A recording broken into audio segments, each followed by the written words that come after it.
5 seconds.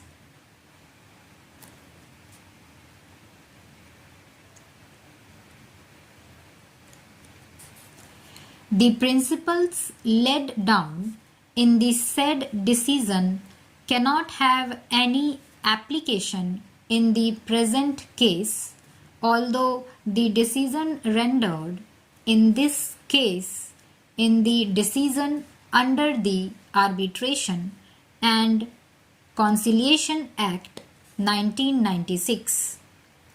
Taking into consideration the arguments of the appellant, it is necessary to mention here that the court does not have any power to extend the time under the Act, unlike Section 28 of the 1940 Act, which had such a provision. The court has therefore been denuded of the power of enlarged time for making and publishing an award. It is true that apparently there is no provision under the Act for the court to fix a time limit for the conclusion of an arbitration proceeding, but the court can opt to do so in the exercise of its inherent power on the application of either party.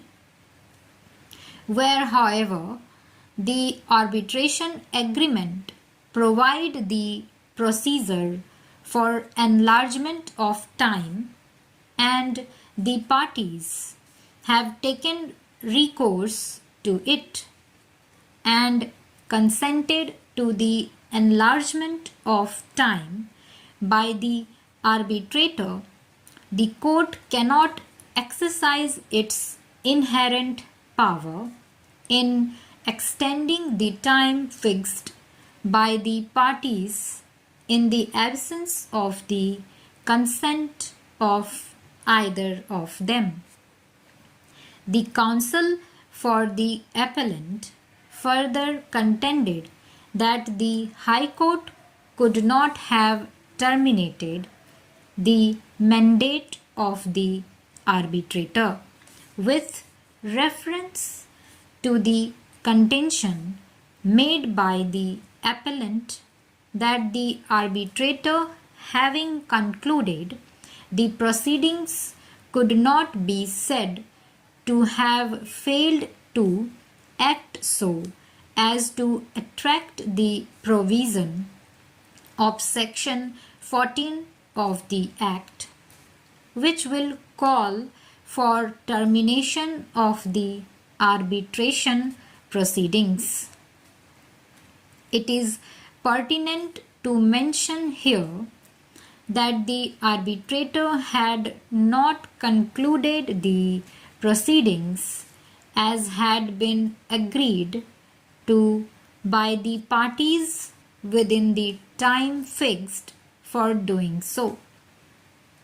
It is an established statement that the said mandate of the arbitrator was terminated only because of the fact that the arbitrator, having failed to conclude his proceedings within time, did not warrant to be continued as an arbitrator in the absence of the consent of both the parties.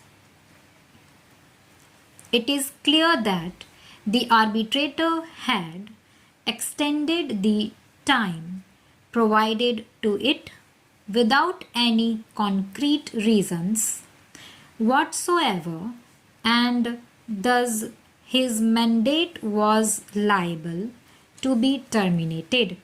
Subsection 1b further states that the mandate of an arbitrator shall also stand to be terminated if he withdraws or the parties agree to the termination.